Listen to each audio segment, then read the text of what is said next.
नमस्कार, India hundred की करते हैं शुरुआत। मैं हूं आपके साथ बरखा शर्मा। रिया चक्रवर्ती की जमानत पर सेशंस कोर्ट का थोड़ी देर में फैसला आने वाला है। गुरुवार को दलील पूरी होने के बाद कोर्ट ने फैसला सुरक्षित रख लिया था। रिया के अलावा शौविक, जैद, बासित, सामिल, दिपेश की जमानत याचिका पर भी सेशंस कोर्ट फैसला सुनाएगा। एनसीबी की पूछताछ में रिया के भाई शौविक ने कबूल किया कि सुशांत दिन में 4 से 5 बार ड्रग्स लेता था। मैं अप्रैल 2019 में बहन रिया के जरिए सुशांत से मिला था। सूत्रों के हवाले से खबर है कि शौविक ने कबूल किया कि उसने सुशांत के लिए ड्रग्स का इंतजाम किया था। एनसीबी की पूछताछ में शौविक ने स्वीकार किया कि उसने सामिल, बासित और जैद के जरिए ड्रग्स मंगाए थे। 16 मार्च 2020 को भी सुशांत के लिए 5 ग्राम ड्रग्स मंगवाए थे।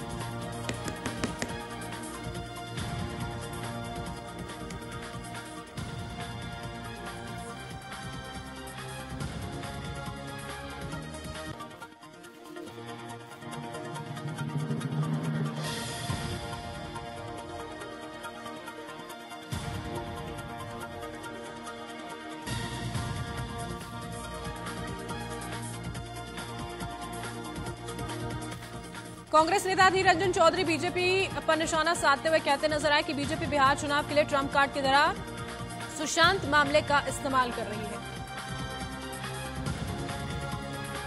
कंगना के लिए मुश्किलें और बढ़ सकती हैं। कंगना के ड्रग्स लेने के मामले में मुंबई पुलिस करेगी जांच।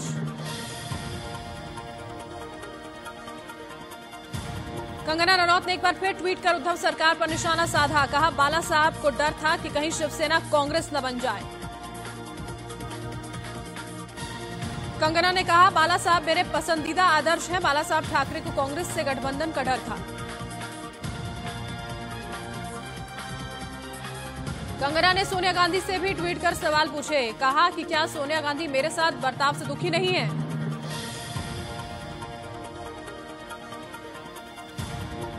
कंगना ने कहा, एक महिला के नाते आपका दिल नहीं दुखता। संविधान की रक्षा के लिए क्या आप नहीं कहेंगे।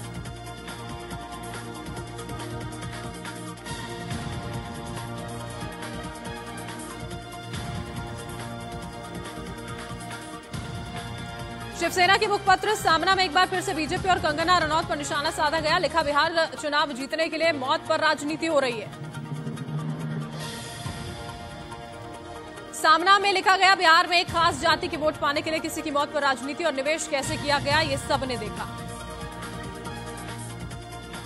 सामना में लिखा कि सुशांत केस में सीबीआई की जांच चल रही है और ड्रग्स मामले में रिया को गिरफ्तार किया गया। प्लानिंग के साथ कंगना भी मुंबई पहुंची। महाराष्ट्र के राज्यपाल से केंद्रीय मंत्री रामदास आठवले मिले। आठवले ने राज्यपाल से बीएमसी की कार्रवाई को लेकर शिकायत की। कंगना रनौत के समर्थन में केंद्रीय मंत्री रामदास आठवले उतर आए हैं। कहा, कंगना को बेवजह परेशान किया जा रहा है। मुंबई सबकी है। कंगना की मां आशा रनौत बीजेपी में हुई शामिल। कहा कि मुझे बेटी पर गर्व है। बीएमसी की कार्रवाई के बाद कंगना ने कहा कि मैं ऑफिस ठीक नहीं कराऊंगी। मेरे पास ऑफिस को दोबारा बनवाने के पैसे नहीं है। मैं अपने टूटे हुए ऑफिस से ही काम करूंगी। कंगना रनौत के ट्वीट पर शरद पवार भड़क गए। उन्होंने कहा कि कंगना से जिम्मेदारी के साथ बोलने की उम्मीद नहीं कर सकते। एलएसी पर तनाव के बीच रक्षा मंत्री Rajnath Singh high level meeting कर रहे हैं। बैठक में सीडीएस बिपिन रावत, एनएसए अजीत डोभाल और तीनों सेना प्रमुख मौजूद हैं। भारत चीन सीमा विवाद पर एक बार फिर राहुल गांधी ने केंद्र सरकार पर निशाना साधा। ट्वीट कर हमला किया। राहुल गांधी ने ट्वीट कर लिखा कि चीन ने हमारी जमीन पर कब्जा कर लिया। सरकार इसके लिए कुछ कर रही है या फिर इसे भी भगवान भरोसे छोड़ दिया है। चीन को जवाब देने के लिए लद्दाख में भारत ने बोफोर्स और होवित्जर तोपें भेजी हैं। लद्दाख में भारतीय सेना की संख्या भी बढ़ाई गई। पूर्वी लद्दाख में एलएसी पर तनातनी के बीच मॉस्को में भारत और चीन के विदेश मंत्रियों की मुलाकात हुई। दोनों देशों के बीच करीब 2 घंटे तक मुलाकात हुई। बैठक के दौरान दोनों पक्ष इस बात पर राजी हुए कि बातचीत जारी रखेंगे और सैनिकों को हटाने की प्रक्रिया में तेजी लाई जाएगी। सूत्रों के मुताबिक भारतीय सेना ने चीन पर सामरिक बढ़त हासिल करते हुए पेंगोंग लेक के पास फिंगर 4 की कई चोटियों पर कब्जा किया है। फिंगर 4 की ऊंचाई वाली अहम चोटियों पर भारतीय सेना का कब्जा है। पहले यहां चीन हावी था। चीन की पीएलए अब उत्तरी इलाके में अपने सैनिक बढ़ा रही है। चीन ने पूरे इलाके में 50,000 सैनिकों को तैनात किया है।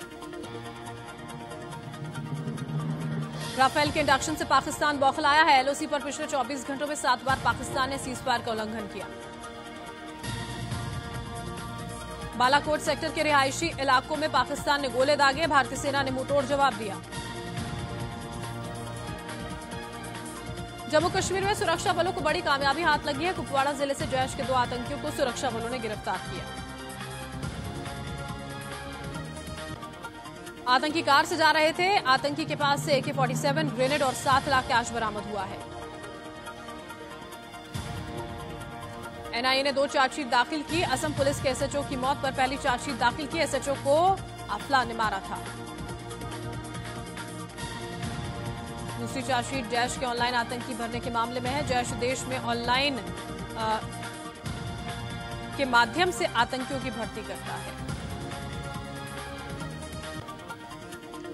पीएम मोदी ने नई शिक्षा नीति 2020 के तहत सभा को संबोधित किया। कहा कि नई शिक्षा नीति से बच्चों पर बोझ कम होगा।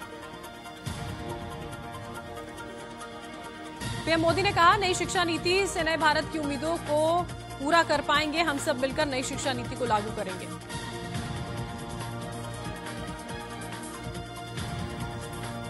पीएम मोदी ने कहा, 3 दशकों से दुनिया का हर क्षेत्र बदल रहा है। हमें भी दुनिया के साथ बदलना होगा।